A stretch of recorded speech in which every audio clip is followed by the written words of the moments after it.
We are back on Morning Line. Thanks for joining us. Today we're talking about the school voucher bill, something that's making its way through the legislature, the governor behind it, but a lot of issues on both sides. With us this morning is Beth Brown, Tennessee Education Association. Nice to have her on. And I was looking at another question here. The bill calls for the Tennessee Department of Education to verify the recipient's legal status in Tennessee, okay? And I understand that there's something, well, we don't want illegals getting this money, blah, blah, blah, or something along those lines. But, I mean, students or their legal guardians would need to provide identification, including a driver's license, passport, or birth certificate. The question is that unconstitutional? And what I mean by that is, I mean, all the children, regardless of their background, I guess, are entitled to an education.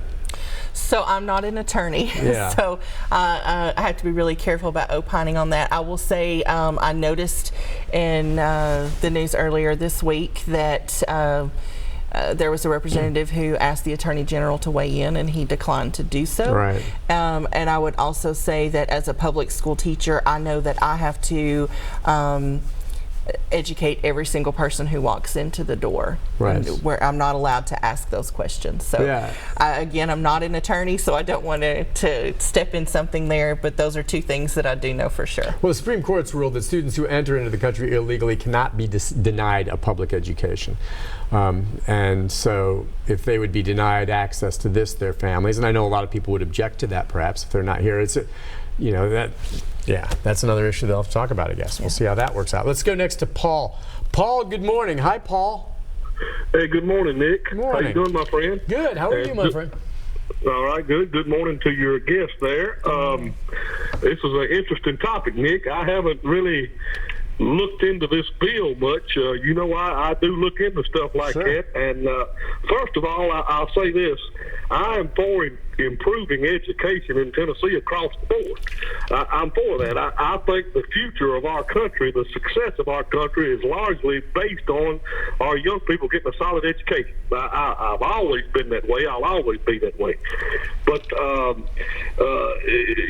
when you go to doling out money with these vouchers, there's going to be fraud. I mean, there's going to be some fraud. We got to try to limit the fraud.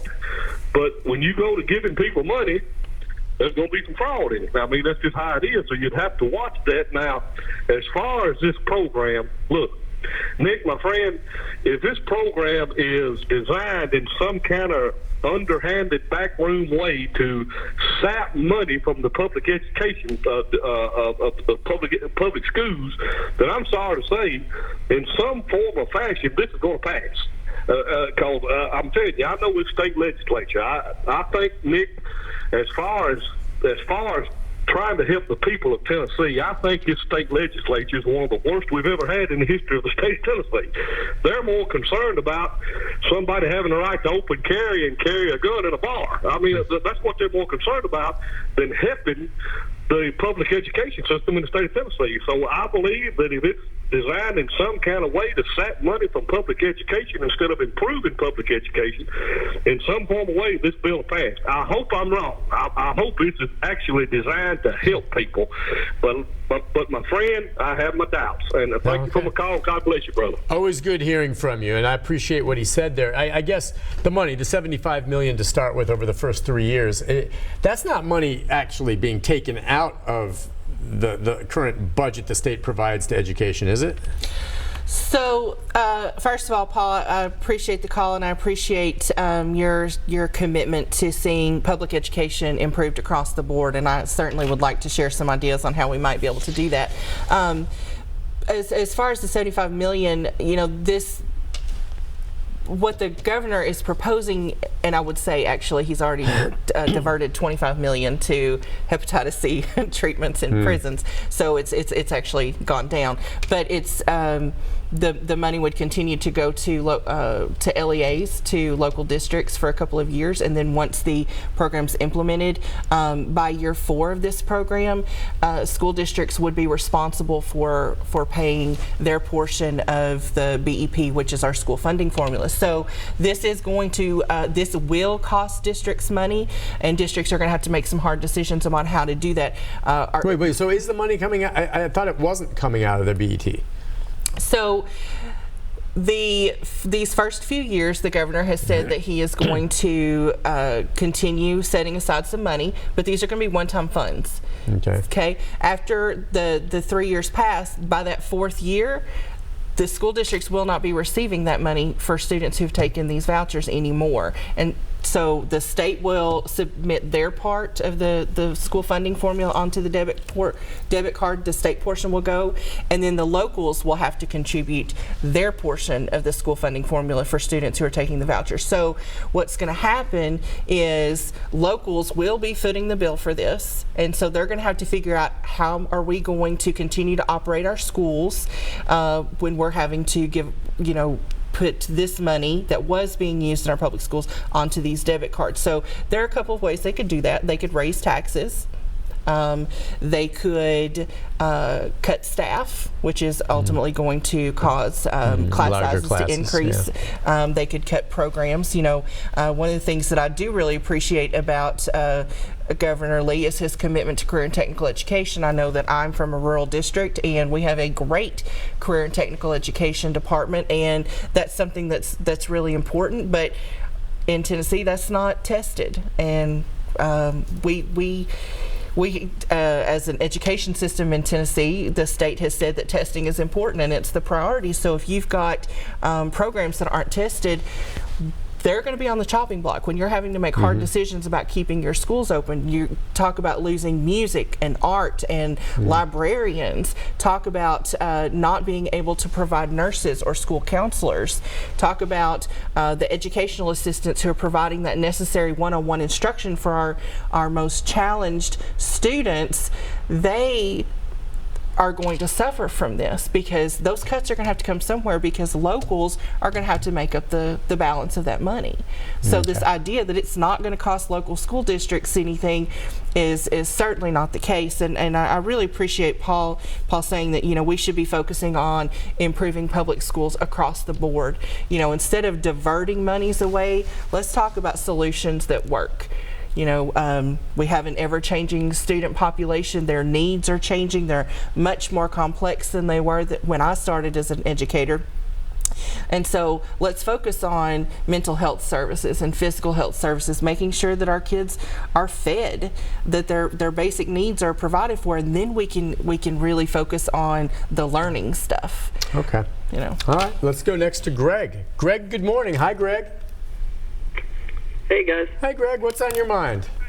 Oh, not much, but you know how I am. I mean, I just see nothing but corruption involved in all this. I thought that all of our lottery money was supposed to help children with schools and things like that, but that kind of money just kind of went into politicians' pockets, and it's not really doing anything. I mean, this is, darn well there's going to be all kinds of strings attached with who gets the money and who doesn't get the money. How about one of these things? Well, you can get a voucher as long as your kid is fully vaccinated type thing. So there's all kinds of room for corruption here.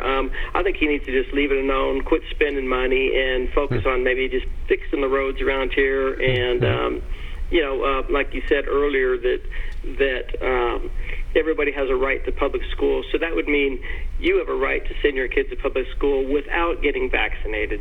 That's a different story, and I'm not going to get into the vaccination thing because that's crap. I don't want some vaccinated kid that's not vaccinated being around my son and exposing him to stuff. That's a whole different issue on vaccines, so we're not going to go there. But as far as you was talking about lottery money, we all know that goes to the Hope Scholarship. That has nothing to do with lower education.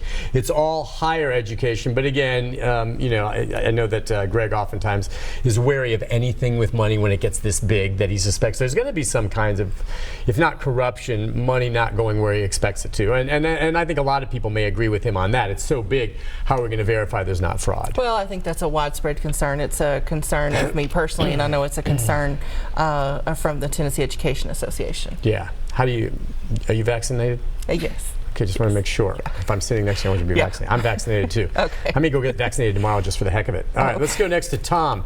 Tom, good morning. What's on your mind, Tom? I don't live in Nashville down there, and my kids are out of school, and I'm lucky for that. But this voucher thing, I sort of listened to part of Greg talked some on my topic about the lottery deal. Yeah. The lottery has roughly $700 million in the lottery fund. And probably within the next 18 months, we'll have close to $1 billion in the lottery fund. Why can't they take so much of that each year and put it in the schools? Do they really have that much in there? Don't they pay out those jackpots? But we all know the money there. Again, we don't want to harp too much on that, but you want to change where the money goes, change the constitution of the state. Good luck with that, all right? It's locked and loaded. That's not coming to you guys at lower education at all. I understand what you're saying, and maybe there would have been a better way to maybe divvy up some of that money, but all of that goes to higher education and those Hope scholarships and how that goes out. It's just not an option, Tom, but I hear where you're going on that. It's just not going to happen. That's not going to happen. Someone else was asking me, and I was checking on this. What if you have a special needs student? Are there any special, some of those students need, special resources to go to special schools? Do they need to waive services under the Disabilities Education Act if they opt into the program? So that's a great question. I'm really glad you asked it. So I would say two things to that. First of all, yes, a student with a disability who takes a voucher does have to the family has to relinquish all federal rights to special education services. But I would say this, we already have a limited voucher program in Tennessee for students with disabilities. Oh, okay. It's not widely used. There's just a small percentage who have exercised their ability to do that, and I think it's largely because they are having to relinquish their rights, their federal rights for. That would mean, by relinquishing it, by taking that means, for instance, if they accepted a voucher to go to a school that perhaps did not have a wheelchair ramp, which under the Disabilities Act and all that equal access has to be provided, but they would be relinquishing that right to say, look, I'm coming to your school, I need access that's easier, I'm in a wheelchair. Is that the kind of thing? There are a host of special education services that are provided to students with various disabilities, and it could, for example, extended time for an assignment or for testing, or having a special assistant with you in the classroom. You relinquish all of those rights, those federal rights, under your individual education plan, which is what students with disabilities have. They give those up, and that's for me as an educator, that's a real concern. But I think that's why we don't see very many families in Tennessee taking advantage of that program that's already available. Because they don't want. Okay, I see what you're saying. I wonder why that's earmarked for that. Why would you have to give that up to do that, to take the money? I'm not an expert on that. I don't know that I can answer that. I'm just wondering why. I mean, I'm not sure why that would need to be included there. I'm sure there's a reason. All right, what's ballpark? How many kids are in the state going to school? How many thousands? About a million. About a million students. All right, about 1 million students in the state of Tennessee. So what we're looking at, how many kids would use this program? Out of 1 million, by the 5th year, the governor's estimating about 15,000 kids potentially could be in. No, 30,000. It would be 30,000? Yeah. It would eventually cap at 30,000. Yeah, by the 5th year. Let's see. That's right. Well, it's proposed to serve 15,000 students by the 5th year when it was first pitched by the governor. Yeah, so it's and been so now amended. It's been expanded, but still 30,000 out of 1 million. It's not a huge number, is it? No, but let's talk about how that number is going to impact the rest of the students that are remaining in our public schools, because there are a lot of fixed costs associated with running a school that when you talk about taking voucher monies away, it doesn't necessarily mean that all of your costs are going to decrease at an incremental level or an equal level, because you've got keeping the lights on and keeping the water on and providing transportation. Buses are still going to have to run. It's still going to cost the same amount in gas pretty much to run buses, and there are just a whole lot of costs that are fixed costs, and so it's not you take one student out and then the whole cost of running the school is going to drop. Yeah, that bus still has to run whether there's 20 kids on or 19. That's right. Take a break on that now. That's interesting. Okay. We'll take a break. When we come back, our final segment with our guest. Any questions or comments as we talk about school vouchers and what you think of it, and any concerns or questions, we'll take those right after this. Stay with us.